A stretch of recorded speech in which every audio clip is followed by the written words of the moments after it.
I'm here to share my journey with you all about NEET and also about my partial drop. I have taken 2 partial drops, one in first year, second in second year, and also there were so many doubts that I took partial drop with BDS. मैंने BDS के साथ किया था. Okay तो मैंने 4 attempt दिए NEET में. पहले अटैम्प्ट में मेरा 200 स्कोर था, सेकंड अटैम्प्ट में मेरा 480 स्कोर था, थर्ड अटैम्प्ट में 595 स्कोर था, और अभी जो ये वाला अटैम्प्ट था उसमें मेरा स्कोर 500 था. So let's start. सबसे पहली बात, इंसान बचपन में ही सोच लेता है कि उसको क्या करना है. तो मैंने भी सोचा था कि मुझको डॉक्टर बनना है. अब डॉक्टर बनने के लिए आपको MBBS करना पड़ता है पहले तो उसके लिए आपको नीट देना पड़ता है. अब नीट के लिए एनरोल करना मतलब मेरे लिए इतने प्रॉब्लम्स आए मुझे नीट क्लियर करने में, इतने प्रॉब्लम्स. जैसे ही मैंने सोचा कि मुझे नीट देना है, मैंने क्लास में एडमिशन लिया. सबसे पहले दस्तक दी कोविड ने. अब कोविड की वजह से सारे ऑफलाइन क्लासेस ऑनलाइन शिफ्ट हो गए, और मुझे ऑनलाइन पढ़ने की आदत नहीं थी. मैं फर्स्ट कोविड बैच हूँ, तो मैंने बहुत सोचा था कि मैं तो बहुत अच्छे से पढ़ूँगी, बहुत बेस्ट टॉपर. क्या मुझे तो टॉपर बनना था, एम्स दिल्ली चाहिए था, बट ऐसा हुआ नहीं. तो पहले तो ऑनलाइन क्लासेस हो गई. अब वो थोड़ा मुश्किल हो गया था क्योंकि आई थिंक सो मुझे क्या टीचर्स को भी ऑनलाइन पढ़ाने की उतनी अच्छी आदत नहीं थी, तो थोड़ा गाइडेंस इम्प्रॉपर था. और फिर उसके बाद मैंने 11th में सोचा था कि ओके कोई बात नहीं, जब तक मुझे ऑनलाइन समझ में आया ना कि कैसे पढ़ना है, तब तक 11th ख़त्म हो चुका था. तब मैंने सोचा था कि मैं 12th में अच्छे से पढ़ूँगी. 12th में भी मैंने अच्छे से पढ़ के लोग अच्छा टॉप कर लेते हैं ऐसा मुझे लगा था. मैंने 12th के कसम से माँ कसम 4-5 महीने में 19-18 घंटे मैंने पढ़ाई किए अलग लेवल पे. मैंने HC वर्मा, इनोडो, बालाजी पब्लिकेशन के जितने भी केमिस्ट्री के बुक आते हैं वो सब, इवन बायो के लिए मैंने कैम्ब्रिज पढ़ी थी तब. अब वो पढ़ने का रीज़न था कि मैं आकाश में इनरोल थी. अगर आपको पता होगा तो आकाश में एक इंटेंसिव बैच होता है which is also known as a toppers batch, जिसमें आपको अगर जाना है तो आपको 4 या 5 ईयरटीज में कॉन्स्टेंट एक अच्छा स्कोर मेंटेन करना पड़ता है. वो कुछ 15-20 बच्चों का बैच होता है. मुझे इंटेंसिव बैच मिला, उसके बाद मैं थोड़ी शांत हो गई. उसके बाद मुझे मेरा फ़ोन मिला था, पर्सनल फ़ोन. अब मुझे सीरीज़, मूवीज़, टीवीज़ का बहुत शौक था, जो मैंने सब बंद कर दिया था. सब आप जो सोच रहे हैं वो भी बंद कर दिया था और ये भी बंद कर दिया था सब, क्योंकि करियर इज़ ऑफकोर्स इम्पोर्टेंट ऐसा मुझे लगता था 12th में तक. उसके बाद 12th में वो 5 महीने के बाद जैसे ही फ़ोन आया ना, तो मैं बहुत डिस्ट्रैक्ट हो गई. मैंने सोचा कि मैं बहुत सैचुरेट हो गई थी ना 18 घंटे पढ़ के. लोग बोलते ना कंसिस्टेंसी बहुत इंपॉर्टेंट होती है. मुझे भी लगता है अब 18 घंटे मत पढ़ो, भले आप 10-10 घंटे पढ़ो, बट रोज़ पढ़ो, रोज़. तो वैसे ही हो गया कि मैंने सोचा मैं 10 दिन का ब्रेक लेती हूँ, थोड़ा मूवीज़ एंड ऑल बहुत इंटेंसिव मुझे मिल गया था, तो ऐसा थोड़ा ब्रेक. बट वो 10 दिन ना 6 महीने तक चला, 6-7 महीने. और ना वो मुझे मज़ा आ रही थी, मुझे सीरियसनेस रियलाइज़ ही नहीं हो रहा था, पता नहीं क्यों.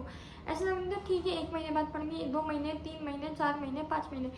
और एक ना मुझे एक इंसान ने एक और बात बोली थी कि यू भी नीट थोड़ी ना पहले अटेम्प्ट में होता है. अब वो बात मेरे दिमाग में बैठ गई. अभी मुझे अगर पढ़ना नहीं है तो मुझे एस्केप आउट करने के लिए कोई भी बहाना मिलेगा और मैं उसको चिपकाऊंगी. तो वही था, मैंने वही बहाना अपनाया कि मुझे भी फर्स्ट अटेम्प्ट में तो नहीं मिलने वाला.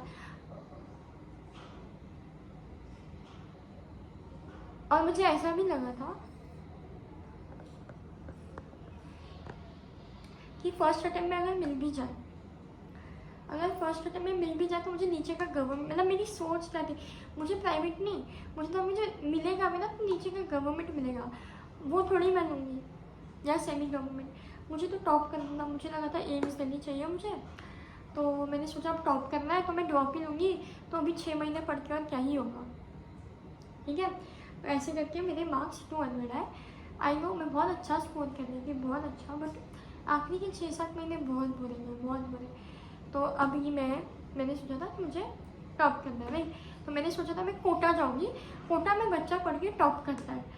तो मेरे पेरेंट्स से मैंने बहुत झगड़ा किया कि मुझे कोटा जाना है, मुझे कोटा जाना है, मुझे कोटा जाना है. जनरली मैं कभी बाहर निकलेंगी तो मेरे पेरेंट्स को था कि Kota is very difficult, very tough. तो जितनी शिद्दत से मैं कोटा गई, उससे कई ज़्यादा शिद्दत से 11 दिन में मैं वापस कोटा से आ गई. ऑनेस्टली मुझे बहुत टॉक्सिक था कोटा, मुझे होम सिकनेस हो गई थी और कहीं ना कहीं मुझे ऐसा लगा कि इतना डिटेल में क्यों ही पढ़ना ना, मतलब बहुत डिटेल में पढ़ाते थे वहाँ पे। PW का पहला बैच था, आई रिमेम्बर। हालांकि मुझे टॉप करना था लेकिन फिर भी मुझे डिटेल में नहीं पढ़ना था, ये अदर रीजंस होते हैं, सब बहाने होते हैं। तो फिर अच्छा, कोटा से आने के पहले मैंने एक सर से बात की थी, मेरे एक सर थे कि सर ऑनलाइन पढ़ के टॉप किया जा सकता है क्या, मतलब मैं बैच ले लूँगी PW। तो उन्होंने बोला ऑफकोर्स अगर आप में पोटेंशियल है तो आप टॉप कर सकते हो, ऐसे कोई प्रॉब्लम नहीं, क्योंकि ऑनलाइन बैच में एम सर और सब अच्छे सर थे, पंकज सर। तो ना मेरे में तो बहुत पोटेंशियल है, I will crack it at home by online batch. तो मैं घर गई, अब घर गई तो मेरे पे मतलब मैंने गधों जैसे पढ़ाई की 8 महीने, लेकिन मैंने टेस्ट नहीं दिए, मैंने एनालिसिस नहीं किया, बस मैं पढ़ रही थी ये टॉपिक वो चैप्टर ये चैप्टर। बट ऑनेस्टली बोलूँ टेस्ट के बिना कुछ नहीं हो सकता, आप कितना भी पढ़ लो। सो मैंने टेस्ट दिया, आखिरी के 15 दिन में 4 टेस्ट दिए, नीट के 15 दिन पहले फुल सिलेबस, जिसमें से एक का मैंने एनालिसिस किया जिससे कुछ फर्क नहीं पड़ा। उसके बाद मुझे मार्क्स है, तब भी मेरा पेपर अच्छा गया था, मुझे लगा था मैं तो फोड़ लिया मैंने, जबकि इतना कुछ मैंने OMR काउंट नहीं किया था। तो मार्क्स आया 480, मैंने मार्क्स आने के बाद काउंट किया, मुझे लगा कुछ गड़बड़ है रिजल्ट में। फिर उसके बाद फिर भी मुझे ना उम्मीद थी कि मुझे एक सीट तो मिल ही जाएगी यार, एक सीट नहीं मिल सकती क्या, 6 में एक सीट तो खाली हो ही रहती होगी, ऐसा मुझे मेरा फर्स्ट टाइम था ना, लगा नहीं होगा। तो मैंने सुना था 4th राउंड में जनरली मिल जाता है, जनरली नहीं मिलता, बहुत रेयर केस है कि मिलता है। तो मुझे तो ऐसा ही था कि मिल जाएगा, बट वो भी मेरी उम्मीदें थोड़ी पानी में फिर गई। क्या हुआ, मेरे काउंसलर ने बोला चांसेस तो नहीं है, बट मुझे उम्मीद थी, तो मैंने बोला मैं 4th राउंड में जाऊँगी। 4th राउंड में जाने के लिए आपको 3 राउंड में कुछ अलाउट नहीं होना चाहिए। अब मेरे मार्क्स 480, उसमें मुझे गवर्नमेंट डेंटल मिल रहा था, बट मैंने 3 राउंड तक नहीं डाला क्योंकि अलाउट हो गया, तो मैं 4th राउंड में नहीं जा पाऊँगी, क्योंकि मुझे उम्मीद थी और उम्मीद पर दुनिया कायम है। तो 3rd राउंड तक गवर्नमेंट कॉलेज की वैकेंसी खत्म हो गई डेंटल की। तो अभी मेरे काउंसलर ने बोला डेंटल तो मिलना थोड़ा मुश्किल है आप 4th राउंड में, बट डाल दो। तो मैंने government MBBS, private MBBS, government dental, और मेरे काउंसलर ने बोला मतलब MGM अच्छा था, मुझे भी पता था, MGM डेंटल डाल दो प्राइवेट के लिए, तो मैंने डाल दिया। लेकिन उन्होंने एक और ऑप्शन डाल देना प्राइवेट के लिए। तो मैंने गूगल पे सर्च किया था एक और कॉलेज कि इस जगह पे और कौन सा कॉलेज होता है, तो मैंने रैंडमली वो नाम देख के नाम डाल दिया। मुझे भी श्योरिटी थी कि MGM लगेगा, लेकिन जब काउंसलिंग का रिजल्ट आया मुझे MGM नहीं अलाउड हुआ, जो मैंने सेकेंड प्रायोरिटी डाली थी वो अलाउड हुआ, जिसका मुझे बहुत ज़्यादा धक्का लगा, क्योंकि मैंने आज तक ना मतलब सिर्फ नाम देखा था, वो देखा भी ना कॉलेज कैसा लगता है। तो मुझे बहुत मतलब मैंने काउंसलर से बहुत झगड़ी कि ये क्या हुआ। देन व्हाट हैपेंड, मेरे काउंसलर ने बोला ये कॉलेज भी अच्छा है जो मैंने लिया पास। I can't reveal the name because मैं अभी भी उसी में हूँ enrolled, so it would not be right, मतलब मेरे लग जाएंगे मैंने अगर नाम बता दिया तो फिर उसके बाद कॉलेज में मैं एडमिशन लिया। अब मैंने पहले से ही सोच लिया था कि पार्शियल ड्रॉप लेंगे, तो 2 महीने मैंने सोचा 1-2 महीने प्रिपेयर करती हूँ, नहीं हुआ तो फिर डेंटल कंटिन्यू करूँगी। बट मेरी कुछ ऐसी इच्छा नहीं थी कि मुझे डेंटल कंटिन्यू करना है, बट वो मन में दिलासा के लिए कि कंटिन्यू करूँगी।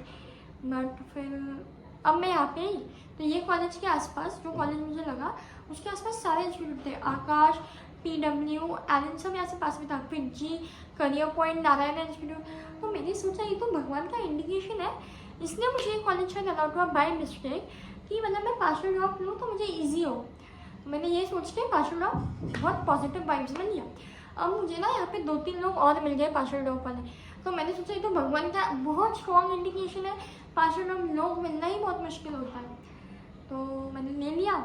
अब उसके बाद मॉक टेस्ट में मेरा स्कोर काफ़ी अच्छा आ रहा था, मतलब मैंने आकाश ज्वाइन किया था टेस्ट सीरीज़ के लिए, PW ऑनलाइन बैच थी, और डिटेल में भी मैं आपको बताऊँगी नेक्स्ट वीडियो में। और फिर उसके बाद क्या हुआ ना, मॉक टेस्ट में मेरे 600 प्लस 640, 630, 650 तक आ रहे थे, 650 तक कॉन्स्टेंट था, 650 प्लस रेयर स्कोर था, मतलब मेरा हाई स्कोर 670, 680 था, 5-6 टेस्ट में आता फुल सिलेबस। अब मैंने कम से कम 60 मॉक टेस्ट दिए थे, ठीक है। तो इसके बाद अब मुझे ऐसा लगा था कि मुझे पेपर में 600 प्लस 650 तक तो आ ही जाएंगे, मतलब अच्छे पेपर में, पर पेपर इजी था नीट का। तो 2024 में क्या हुआ, एक तो स्कैम और ये सब इतना, मेरा नसीब ही इतना ख़राब है, उसमें भी स्कैम आया। अब मेरा रैंक 600 पे बहुत पीछे चले, सॉरी 595 पे ऑलरेडी बहुत पीछे चले गया था। अब उसमें भी एक ट्रेजेडी हुई मेरे साथ। 8 महीने यहाँ पे प्रिपरेशन में मुझे बिल्कुल एनजाइटी नहीं हुई, बिल्कुल भी नहीं, लेकिन आखिरी के 2.5-3 दिन में मुझे बहुत एनजाइटी हुई, बहुत ज़्यादा एनजाइटी। ना मैंने ना कुछ खाया ना पिया, और कुछ खाया तो मुझे उल्टी हो गई। मुझे एनजाइटी में ऐसा ही होता है जनरली। तो अब मेरा जो सेंटर था ना वो बहुत गांव खेड़े में था, ऐसे बहुत गांव खेड़े था, तो वहाँ पे ना मेडिकल था ना कुछ। तो वहाँ पे अभी मेरा पेन दुखने लग गया सेंटर पे जाते से, बहुत कम पेन था बट था। तो मेरे पापा ने मुझे एक पेन किलर ला के दी, मैंने वो ले ली। अब उसके बाद मेरे डेट्स भी नहीं थे, मैं पेपर देने गई, बायो हुआ, केमिस्ट्री में ना थोड़ा पेन इंड्यूस हुआ, थोड़ा पेन। उसके बाद फिजिक्स में पेन बहुत ज़्यादा बढ़ गया। फिजिक्स मेरा मेन सब्जेक्ट था, मेरा कोर सब्जेक्ट, मेरा फेवरेट सब्जेक्ट। तो मैं 4 बार सिंपल क्वेश्चन पढ़ रही हूँ पर मुझे वो नहीं समझ में आ रहा है, मुझे बार बार हिट हो रहा है, शिट में सिंपल क्वेश्चन मेरे से नहीं हो रहा है, फिजिक्स इतना सिंपल है ये वो, बट पेन में ना बहुत पेन था, नहीं हो रहा था मुझसे। अब मैं रिस्ट्रिक्टेड टाइम पीरियड में पीरियड्स का बोल के गई थी, पहले तो अलाउड नहीं कर रहे थे जाने में, क्योंकि वो जो एक टाइम पीरियड होता है वॉशरूम जाने का भी, उसके बाद आप नहीं जा सकते। तो उसमें गई, तो उसमें बायोमेट्रिक और सब हुआ। अब मुझे रियलाइज़ हो गया था इस पीरियड मेरे पास सैनिटरी पैड नहीं था। अब वो गवर्नमेंट स्कूल था, तो वहाँ पे उनको सैनिटरी पैड अरेंज करने में 20 to 25 मिनट्स लग गए, उसमें मेरा बहुत टाइम चले गया। अब बहुत टाइम जाने की वजह से 30 to 40 मिनट्स मेरे उसी में चले गए। उसके बाद मैं आई, बट फिर भी मैं थोड़ी पैनिक सिचुएशन में थी कि बहुत टाइम हो गया है, बहुत टाइम हो गया है, बहुत टाइम हो गया है, अब मैं कैसे करूँगी, that's it. So what happened, बहुत मुश्किल से मैंने पेपर ख़त्म किया, मैंने बायो और केमिस्ट्री का सेकंड राउंड किया। व्हाट हैपेंड नाउ, अब मैं OMR लास्ट में भरती हूँ, मैं यहाँ पे हूँ और यहाँ पे OMR कनेक्ट करना चालू कर दिया है। यहाँ पे मेरा फिजिक्स का section A section B, chemistry का सेक्शन ए सेक्शन बी दोनों भरना बचा हुआ है, कैन यू बिलीव इट। अब वहाँ से कलेक्ट होना चालू हो गया है, मेरे हाथ लिटरली काँपने लग गया है। मैं प्रेयर कर रही हूँ भगवान को कि प्लीज़ कुछ करो, रोको, कलेक्ट मतलब ये कलेक्ट करना बंद हो, ये वो। मतलब मैंने सोचा मैं भरूँ भी ना, मैं काँप रही थी पूरी, my body was just shaking. मैंने सोचा मैं हाथ से भरूँ तो मेरा हाथ मूव ही नहीं हो रहा था। मैंने खुद को 30-40 सेकेंड में काम डाउन किया। एंड व्हाट हैपेंड, मेरे साथ क्या होता है ना, जनरली अगर मैं जल्दी में भर रही हूँ और मैं छोड़ रही हूँ ना बीच में, तो नीचे के सब गलत हो जाते हैं।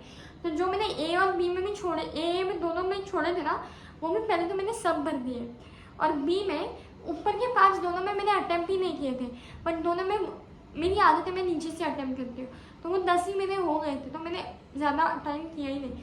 अब दोनों में स्टार्टिंग में ही मैंने जल्दी में ऊपर के 5-5 भर दिए।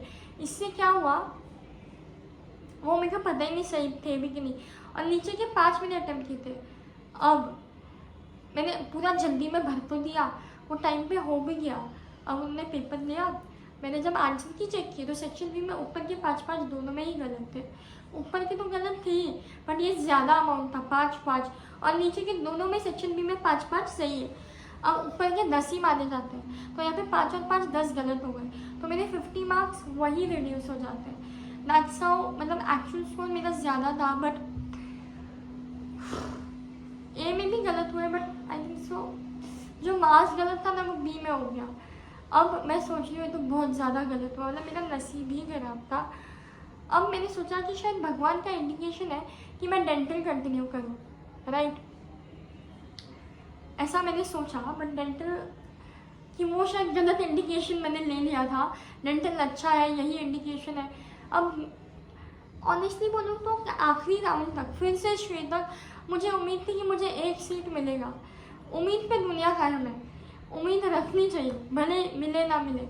तब रीनीट का भी सीन हुआ तो मुझे लगा रीनीट होगा, मैंने वापस पढ़ना भी चालू किया। अब जब नहीं हुआ तो मैंने डेंटल के थोड़ा प्रति पॉजिटिव सोचा। अब जब आप किसी चीज़ के बारे में पॉजिटिव सोचते हो, आप 10 चीज़ अच्छी सोचते हो, और किसी चीज़ को आपको छोड़ना है, फॉर एग्जाम्पल अगर आपको बॉयफ्रेंड को भी छोड़ना है ना, तो आप उसके बारे में 10 चीज़ें नेगेटिव सोचोगे तब जाके आप छोड़ पाओगे। सेम MBBS को छोड़ने के लिए मैंने 10 चीज़ें नेगेटिव सोची, जब जाके मैं उसको थोड़ा साइड कर पाई और वीडियोस को मैंने थोड़ा पॉजिटिवली लिया। तो ऐसा हुआ 2 महीने तक मैंने कंटिन्यू किया। मतलब अक्टूबर हुआ, नवंबर हुआ, दिसंबर और जन मेरा सेकेंड ईयर था। तो 2 महीने ट्राई किया मैंने, बट मेरे साथ जो दे रहे थे ना वो 2 और लोग थे, दोनों कैटेगरी से थे। उन्होंने वापस देने का डिसीजन लिया, बट मैं क्लियर थी कि मुझे वापस नहीं देना है, नहीं, कोई भी हालत में मुझे वापस नहीं देना है। I was that clear. But Jain में आई रियलाइज कि अगर इनका हो गया तो मैं अकेली यहाँ पे अटक जाऊँगी। मुझे भी करना तो है थोड़ा बहुत MBBS। अब मेरे पेरेंट्स ने ना कुंडली भी दिखाई थी मेरी, तो पंडित ने पता है क्या बोला कि मेरे से MBBS नहीं होगा, मेरे नसीब में नहीं है, दिस BDS कर लूँगी। पहले तो मुझे बात बहुत खटक गई कि ऐसे कैसे कोई बोल सकता है कि मेरे से नहीं होगा। मैंने थोड़ा ईगो पे ले लिया, और दूसरा मुझे MBBS करना भी था, बट थोड़ा वो मन पे भी ले लिया था। तो मैंने सोचा कि नहीं, I have to do this thing wrong. मुझे लगा इंसान मेडिकल फील्ड में बोल सकता है कि तो मेडिकल फील्ड में करियर है, कोई पर्टिकुलरली MBBS BDS कैसे बता सकता है ना। अब बहाने में इंसान करना है तो कुछ भी बहाना ढूंढ ही लेता है। तो ऐसे करके मैंने वापस दिया। Now it was Feb, March, April, 3 ही महीने थे मेरे पास, बट आई डिड इट।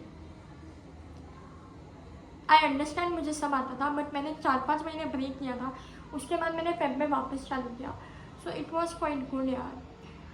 अब मेरा स्कोर, आई नो आप लोगों को मे बी शायद इतना अच्छा नहीं लगेगा जो भी आया है, but you don't know what situation was that, nobody was expecting that kind of paper. मतलब मेरे तो दिल पे पेपर देख के मुझे लगा दैट्स, मतलब मैं पेपर में डेंटल बहुत अच्छा, डेंटल अच्छा है, I can continue this that. क्योंकि तब ऐसा नहीं पता था कि सबके लिए हार्ड होगा, और अभी भी मेरा उतना स्कोर है कि मैं कर लूँ ना। मुझे नॉर्मल नीचे का गवर्नमेंट और सेमी गवर्नमेंट मिल ही रहा है, बट पार्शल जॉब के साथ वो बहुत डिफिकल्ट था। ऑनेस्टली बोल रही हूँ, कसम से बहुत डिफिकल्ट है। अगर आप इधर उधर यूट्यूब से वीडियो देख के सोच रहे अरे इसका हो गया उसका हो गया मैं ड्रॉप ले लेती हूँ, नहीं। पार्शल ड्रॉप मैं यही बोलूँगी, आप उस फील्ड में लीजिए जो आप नहीं हुआ तो कंटिन्यू कर पाए। सेकेंड थिंग इज, मेरा ये मॉक टेस्ट में जो सेकेंड पार्शल ड्रॉप था उसमें स्कोर काफ़ी अच्छा था। मतलब मेरा 650 के ऊपर कांस्टेंट था, बट पेपर में क्या हुआ ना कि व्हेन यू डू, मतलब जब आप पूरा पेपर करने की आपको आदत होती है और आप ओपन कैटेगरी से और आप नहीं कर पा रहे हो और आपको पूरा पेपर करना है, तो आप ना जल्दी जल्दी में कुछ भी मार्क कर रहे हो। मैं तो मतलब जब मैंने बायो का किया, केमिस्ट्री किया, फिजिक्स में मैं ईगो पे अटकी कि यार मेरे से नहीं हो रहा है, क्यों नहीं हो रहा है। मतलब स्टार्टिंग के 10 मैंने किए, 11वां नहीं हुआ, 12वां नहीं हुआ, ऐसे करते करते 30 तक मेरे से क्वेश्चन ही नहीं हुए। और बाद में जो ईजी भी थे ना वो काफ़ी टफ लग रहे थे, मुझे लैंग्वेज ही नहीं समझ रही थी। मैंने पीछे पलट के देखा है कि क्या ये इंग्लिश में ही लिखा है, नहीं समझ रहा था। तो ऑनेस्टली बोलूँ तो फिज़िक्स में भी what happened with me, biochemistry मैंने भर दिया, फिज़िक्स मैं 1.5-2 घंटा मैंने अटैम्प्ट किया है मेरे, just because of my mistakes. अब फिज़िक्स में भी क्या हुआ ना, मैंने 20 OMR मार्क किए, 30 हुए, जैसे जैसे 30 हुए मैंने देखा 15 बज गए। अब मुझे तो छोड़ने की आदत नहीं, तो मैंने 3-4 ना जल्दी जल्दी में मार्क कर दिया। मैंने अटेम्प्ट पूरा पेपर किया था, लेकिन मार्क पूरा नहीं किया क्योंकि मुझे सेल्फ डाउट था। मुझे लास्ट टाइम जैसे अगर मुझे डाउट है, मुझे नहीं आता है, मैंने कुछ भी करके क्वेश्चन का आंसर निकाला है, बट अगर वो नहीं सही है तो मैं मार्क नहीं करूँगी। पर जब मैं पैनिक हुई ना, मैंने 4-5 क्वेश्चन ऐसे कर दिए जो कि वो गलत प्रूव हुए, और बाकी जो नहीं किए ना वो सही थे। मतलब जो मार्क किए वो गलत थे और जो नहीं किए वो सही थे। मेरा OMR चेक करने पे पता चला।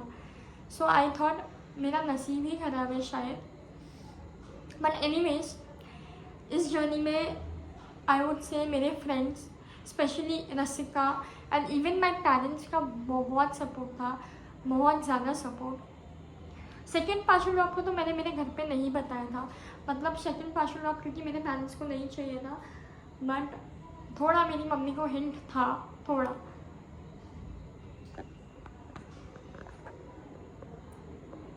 सो अगर it was quite tough journey, but या सो प्लीज़ इफ़ यू अच्छा हाँ, पार्शल लॉक के साथ मैंने कैसे मैनेज किया ये मैं नेक्स्ट वीडियो में बताऊँगी फॉर श्योर।